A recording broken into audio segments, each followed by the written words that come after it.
اچھا سر، پچھلے سال 28 مئی 2008 کو ہم آپ کے پاس آئے تھے، آج 17 جون 2009 ہے جی. اس وقت میں نے ایک سوال کیا تھا، تو میں ابھی اس میں تھوڑا سا کنفیوژن میں ہوں. وہ یہ ہے کہ آپ نے فرمایا تھا کہ یہ تقلید جو ہے شخصی، یہ 4 صدی میں، یہ بعد میں شروع ہوئی ہے جی.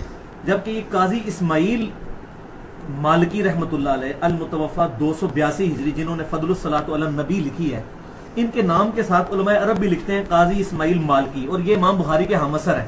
ان کے ساتھ مالکی کیوں لکھا جاتا رہا اگر اس وقت تقلید شروع نہیں ہوئی تھی 3 صدی میں؟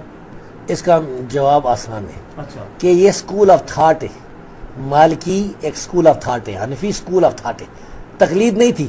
جس طرح امام حنیفہ استدلال کرتے تھے قرآن حدیث سے، آثار صحابہ سے، تابعین سے، اس طرح یہ لوگ اس طرح کرتے حنفی، اس طرح مالکی کرتے تھے.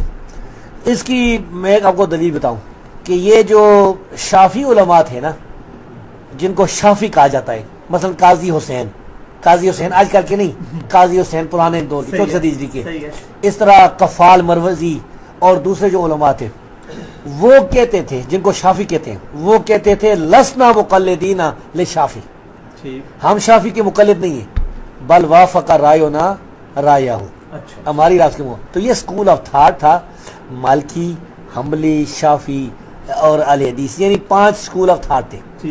تو اسکول آف تھاٹ کی وجہ سے ہم یہ کہتے ہیں کہ اب بھی کوئی ایسا حنفی ہے نا جو قرآن حدیث کو مانتا ہے، امام حنیفہ والے جو اصول ہیں حنفیوں کے، جیسا امام طاوی وغیرہ تھے، ان اصول کے طابق کرتا ہے.